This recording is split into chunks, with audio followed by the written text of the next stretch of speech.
10 बेटों की शादी करो, 10 बेटों की शादी करो, अजर है, जन्नत का वादा कोई नहीं। एक बेटी को डोली में बिठा दो तो मेरा नबी कहता है जन्नत नहीं, यूं हो जाएगा, यूं हो जाएगा।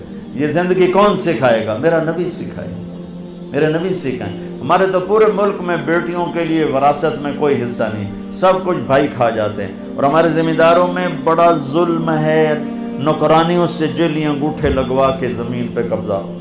और वो बहनें भी इतनी सब्र वाली हैं, वो चुप करके सह जाती हैं, एक लफ्ज़ नहीं बोलती। कभी कभी कहीं कोई आवाज़ सुनने को मिलती है कि कोई केस वाली है, वरना वो बेचारी सब्र से कड़वा घूंट पी के चली जाती हैं। मेरे नबी ने बेटियों की विरासत रखी, मेरे रब ने बेटियों की विरासत रखी। और विरासत ना देना बेटी को, बहन को, ये इतनी बड़ी चोरी है जितना किसी घर में जाके चोरी करना। मैंने जिन उस्ताद मोहतरम से कुरान पढ़ा, तफसीर पढ़ी, मैं उनके पास शहद की बोतल लेकर गया। वो 10 रुपए की शहद की बोतल आती थी, लेकिन मेरे तो 10 पैसे भी नहीं लगे थे। अपना जो मेरे आमों का बाग था उससे उतरवा के ले गए। कहा उस्ताद जी आपके लिए शहद लाया हूँ। कहाँ से लाए हो? मैंने कहा जी मेरे अपने बाग का है। मेरे वालिदैन जिंदा थे उस वक्त। मैंने कहा जी मेरे अपने बाग का है। अब मेरे उस्ताद का सवाल सुनना।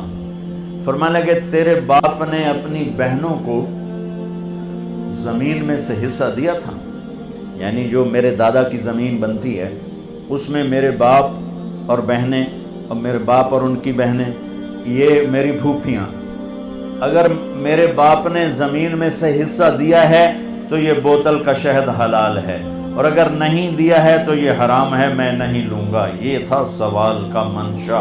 ये शरीयत बेटियों को ये हक देती है, बहनों को ये हक देती है। जिसने 2 बेटियों को डोली में बिठाया जन्नत वाजिब, जिसकी बेटियां कोई नहीं, बेटी नहीं हुई। उधर जैसे मेरा यानी मेरे जो दादा थे उनके कोई बेटे, 2 भाई थे सिर्फ, मेरा बाप और मेरा ताया, बस 2 भाई थे, सारी वरासत उनकी थी कि, लेकिन अल्लाह ने दो बेटियां नहीं दी, 2 बहनें दे दी।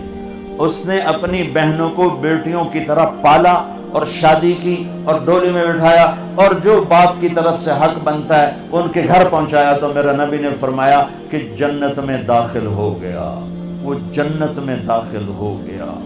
लिहाजा अपनी शादी में माँ बाप की राय को शामिल करना, माँ बाप की राय को शामिल करना, माँ बाप की राय को शामिल। माँ बाप से कहता हूँ मुसल्लत ना करो, मुसल्लत ना करो, क्योंकि ये बच्चे और बच्ची का इख्तियार है। कबूल किया, बाप नहीं कहता, माँ नहीं कहती, कबूल किया बच्चा कहता है, और बच्ची कहती है। तो ये अल्लाह ने शरीयत का हक बच्चे और बच्ची को दिया है। ये वालिदैन से कहता हूँ, आपसे कहता हूँ माँ बाप की राय और माँ बाप की छाँव के तले ये फैसले करो। और माँ बाप से कहता हूँ कि मुसल्लत ना करो। कबूल किया, ये लड़की कहती है, कबूल किया, लड़का कहता है कबूल किया, ना कहो तो निकाह ही नहीं। तो कबूल करना तो अल्लाह ने बच्चे का हक रखा है, बच्ची का हक रखा है। तो माँ बाप के सामने हाथ जोड़ता हूँ कि मुसल्लत ना करो, मुसल्लत ना करो। ये मेरे नबी की तालीम है। वो मेरे भाइयों, नबियों के बाद अगर कोई जोड़ा है तो वो अली और फातिमा है, वो अली और फातिमा है। और मेरे नबी ने कहा, क्या मैंने कहा था कि अल्लाह ने कहा यहाँ बेटी दो, मैंने दी। अल्लाह ने कहा यहाँ शादी करो, मैंने शादी की। आसमान से जिब्रील पैगाम ला चुके हैं कि फातिमा अली के लिए तय है, और अली रिश्ते का पैगाम लेकर आते हैं, या रसूल अल्लाह मैं फातिमा के लिए आया हूँ। और आप हाँ नहीं करते, इंशाअल्लाह कह के चले जाते हैं, घर तशरीफ ले जाते हैं, फातिमा को बुला, बेटी फातिमा अली का रिश्ता आया है, हाँ कर दो।